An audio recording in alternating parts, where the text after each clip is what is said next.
Okay. My name is Professor Pavan Tyagi. I'm a faculty in the Mechanical Engineering Department, and today I'm going to talk about the Micro Nano Fabrication Laboratory. So this laboratory is, it can occupy up to 10 students, and I also give permission to record this coverage here. So let's come in. So this lab is basically serving a number of undergraduate level courses. So example is MAC 302 research undergraduate research experience course, which we recently started as the improvement in our mechanical engineering curriculum to give every undergraduate student research experience.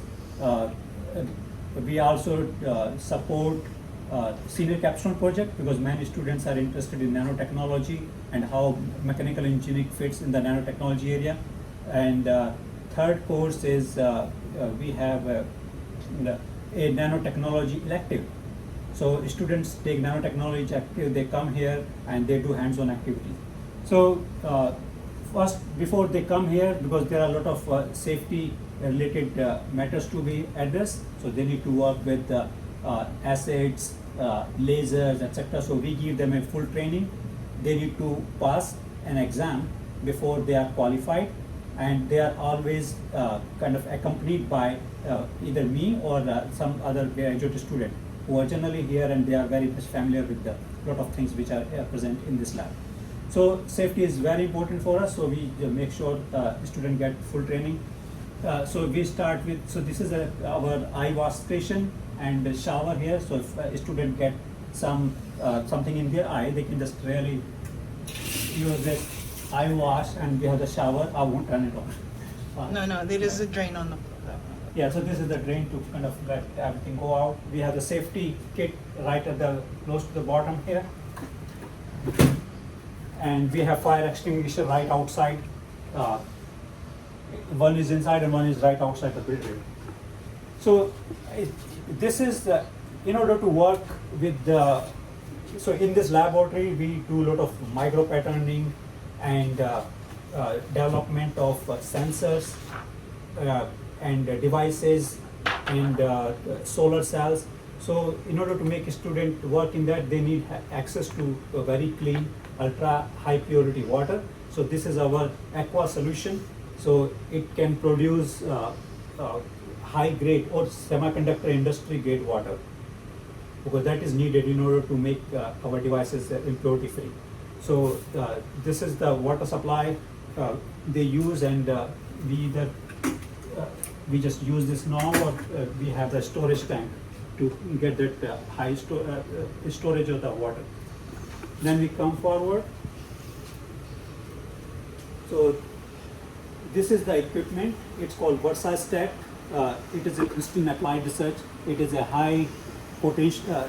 It has a lot of capability to do thin film deposition using electrochemistry, do study of the cell, batteries, hydrogen production, catalyst study. So in order to make a student understand how a solar cell is designed at the fundamental level, how a fuel cell works, so they need to understand the material parameters. So we have that capability, and the student do that. Here is a chemical fume hood. So in order to make a student work safely, they generally work here with the chemicals. This is a secondary fume hood here. So if there is an overflow of a student, then we let some student work here, or they are working with the non-acid related thing, they can work here. So now here come the, I just wanted to, so there are a lot of samples which we need to make. Like we can make almost 1 million pattern in 1 centimeter square area.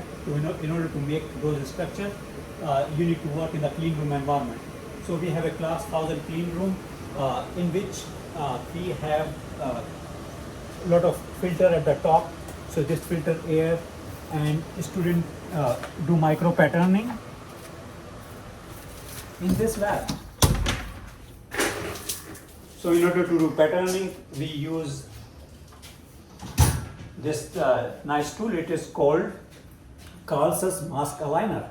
So on this, actually, you use UV light in order to make pattern on the sample, and then we make the sample pattern, and then we will take them out. But just in case if this equipment is not working, we have a secondary equipment. It is again, it's a mask aligner. It's not as sophisticated as that one, but this also works. We generally keep them covered to avoid. Okay. So this is again, we have a chemical fume hood. So in this fume hood, the student, we just turn them on whenever they use photoresist or some chemical which may harm them. So yeah, we can go out. So here, basically this is for patterning. And before the student enters, actually the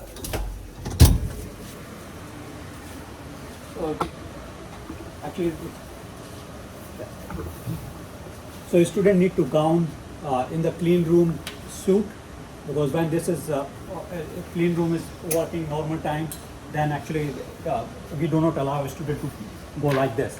They have to really cover from the head to toe.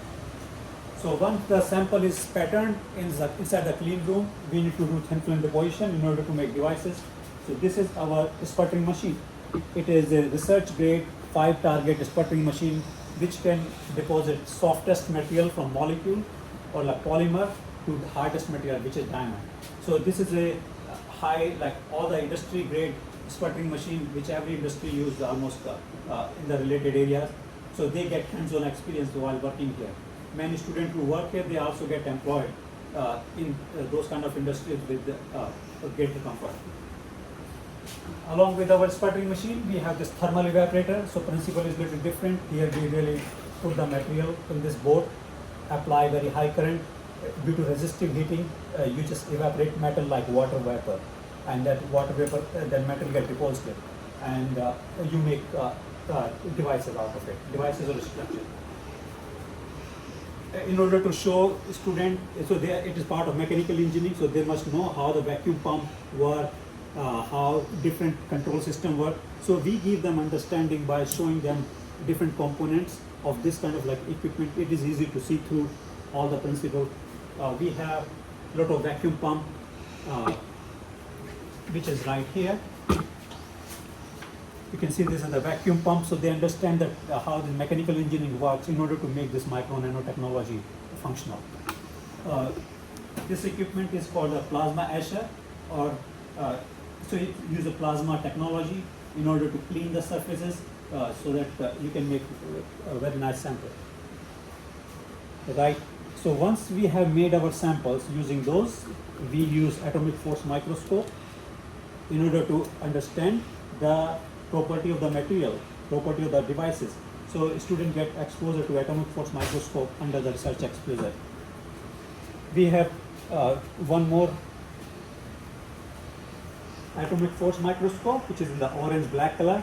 So generally, students get started with this one, and when they become expert, we allow them to work for the higher one.